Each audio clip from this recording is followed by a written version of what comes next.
Hey everyone, Thorn and Smash here again. I got a lot of requests for a new Switch Nintendo guide for guns. So I got you. We're going to show you how to use your piece today. And make sure you got a disciplined trigger finger. Ah! Fuck.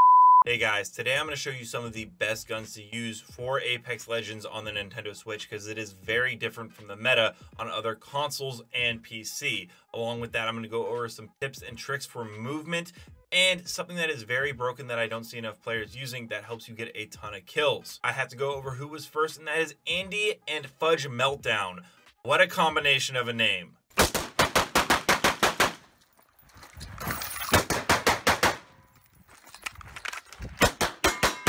Let's go over a few of my favorite guns like the 301, the Volt, and the Spitfire, which I'm going to be highly recommending in this video. They are great beginner guns, but also high tier guns for the Nintendo Switch. The reason why is, as you can see right here, the 301 is a laser, and the Volt allows you to switch quickly to go ahead and finish targets in close proximity. You also need to go over movement, which is the biggest thing in Apex Legends. As you can see here, I'm the last member of my team alive. Now, I could stay and fight this 1v3, but I will lose. So instead, I'm just going to run through, finish this guy that's downed that I see, and then I'm going to grab my teammates' banners. There's no reason for me to try and stay and fight. There's no point. I would rather win the game. Now, most players will lose that 1v3. It's just better to move and keep moving. Run as fast as you can and throw them off and do what you can to take them out. As you can see, the 301, very little recoil if you control it. And you need to do constant movement like this where you're getting down and behind barriers. You also want to use grenades a ton in this. They're way more important than on any other console. And the reason why is here, I have no health, but I get this crypto to back off after knocking down his teammate, and he's almost gone. And I'm going to run. That's that movement I'm talking about. The reason why grenades are so good is because not only do they do a great amount of damage, but because the frames per second on the Switch are lower than other systems, it will cause frames per second to drop because of so much going on the screen. It's like a flashbang combined with a damaging grenade. Now, in terms of the Spitfire, this gun is easily the best in the entire game, and let's go over why.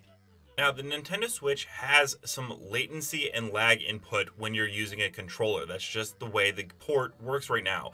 With the Spitfire, you have one of the best light machine guns. This thing has an insane amount of bullets, very little recoil, and if you miss a couple of shots or there's a delay on the input, it makes up for it by just being able to barrage enemies with a ridiculous amount of shots. Now, in terms of that movement, once again, I'm going to jump back to that, and I'm going to be going back and forth. You don't always want to just straight follow the enemy. You want to predict where they're going like I did with this Caustic. I knew he was running for my teammates. It's better to go ahead and find out where they're going to be rather than just trying to chase them. Once again, as you can see here with the Spitfire, there's almost no recoil on this thing, and it shreds through people. Heavy ammo is one of the most damaging types in the game. This thing can absolutely destroy people. And knowing your movement and getting behind barriers, even when the other team has the advantage over you, this Horizon has taken down most of my shields. But it's all about being patient and using that Spitfire with the ridiculous amount of bullets to eventually drop her. The Spitfire is capable of melting through multiple enemies just like right here, as long as they all line up in a row. And once you've got them down, once again, going into movement, don't start looting right away. I know there's enemies here. I would rather get my shields up and get ready for the next engagement than trying to get some extra attachments for my gun. The only reason you should go into boxes is if you need the shield swap. That's the only reason. The Spitfire is also amazing in the sense that it's great at medium to range. You'll notice I have no attachments on the Spitfire, and I am so accurate, and it's not because I'm particularly amazing, it's because this gun is just built so steady with its fine-tuned aim. You can just take people down all over the map. Pairing with the Spitfire, the 301 is easily the best assault rifle on the Nintendo Switch. As you can see, it has almost no recoil, and it's one of the fastest firing guns in the game. It is absolutely insane. You remember that part where I told you guys don't be in loot boxes while there are enemies nearby? That's why. This guy just got melted because he's not moving around and being aware of what me and my team are doing. He basically made a huge mistake that I see a lot of new players do. Also, when you use the 301, the Spitfire, occasionally you'll run low on bullets if you're in a lot of fights. Throw in some punches there. Take them down. That is basically what I do instead of doing a full reload animation, which can save you a ton of time if you know you have them low on health. The reason I don't like to use the R99 is that it has a very low amount of bullets to use and it fires so quickly, and with that lag input, it really isn't as good as the Spitfire up close. The other thing is the Volt is pretty decent as it has a little bit better stability, but you still need to work on it. And right here again, grenades are key. Grenades will mess with the team so badly. This is always what you guys should be doing. You don't want to use far range weapons either, like the Hemlock, the G7, which has a slow fire rate, the longbow, and other snipers. And the reason for that is there is a very, very far render distance.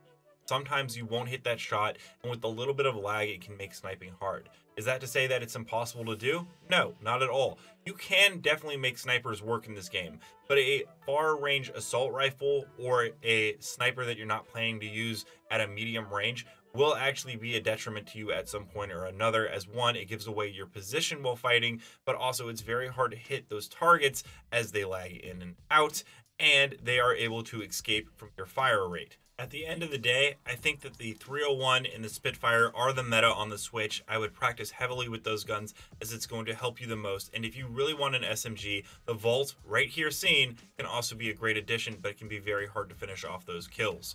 At the end of the day, that should be the meta that you guys are practicing with and getting good with until we see some performance mode upgrades on the game. Once again, I do want to state, can use other guns and you can be successful with them, but this is what I have found the most success with, and I think a lot of other players are finding that this is also the case. Once you get good with them, you should have no problem getting champion squad most of the time, as you now have the advantage of knowing what guns work best on Switch to get high damage, high kills. Don't forget, I also have a settings guide and video that will help you a ton in learning the fine-tuning systems so that you can get games like this. Hey guys, that's going to be my gun guide video today. I hope you found it informative. We have to go over the winner of today's Pro Controller, and that is a Gator Spams. Hit me up in the Discord so I can get that sent over to you. Also, if anyone's looking for matches on Nintendo Switch Apex Legends, we have a Discord in the description below. Go ahead and join it. People are looking for teammates all the time. It's super fun, and we talk about a ton of different stuff. If you didn't win the controller today, don't worry about it. We have another one going out tomorrow. Along with that, next week we have battle passes to give away, 1,000 Apex coins to give away for anyone looking to buy some merchandise on Apex Legends. And I will be getting some more Pro controllers from the same company that want me to go ahead and review those products as well. So I'll take a look at that and be doing some giveaways in regards to more Pro controllers. If you guys are looking for some settings that I personally use on Nintendo Switch with these guns, there's a link right here to my full Nintendo Switch settings guide, which should also help you with everything you need to know. Until next time, Legends, keep slaying in the Outlands. I'll see you out there.